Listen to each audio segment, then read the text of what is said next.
Praise the Lord. खुदान का हम धन्यवाद देते हैं, मेरे प्रियो, परमेश्वर को महिमा मिले। मैं बताना चाहती हूँ कि पौलुस इस बात पर जोर देता है कि हमको आत्मा से भी प्रार्थना करनी चाहिए और बुद्धि से भी प्रार्थना करना चाहिए। आत्मा से कब प्रार्थना करना चाहिए? जब हम अकेले रहते हैं तब हम आत्मा से प्रार्थना करें। लेकिन जब हम सामूहिक में रहते हैं तो उस समय हम आत्मा और बुद्धि से भी प्रार्थना करना हमको ज़रूरी है। तो दोनों में जो प्रार्थना करना हमारा बहुत ज़रूरी है कि हम आत्मा में जब प्रार्थना करते हैं तो हम परमेश्वर के नज़दीक को महसूस करने पाते हैं, उसकी उपस्थिति को अंदरूनी रूप से हम प्राप्त कर पाते हैं। परमेश्वर के नज़दीक में उस प्रकाशन को प्राप्त हमको मिल जाता है।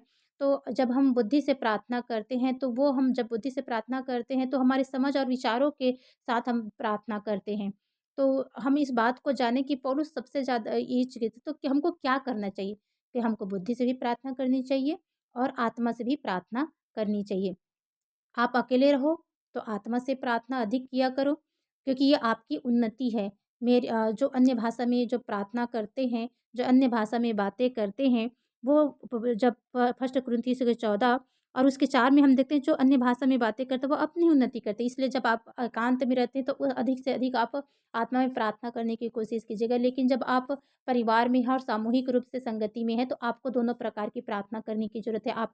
आपको आत्मा से भी प्रार्थना करनी है और बुद्धि से भी प्रार्थना करनी। इसलिए पौलुस इस बात को कहता है कि फर्स्ट कुरिन्थी उसके 14 अध्याय को 16 पद में कहता है, नहीं तो यदि तू आत्मा से ही धन्यवाद करेगा तो फिर अज्ञानी तेरे धन्यवाद पर आमीन कैसे कहेगा?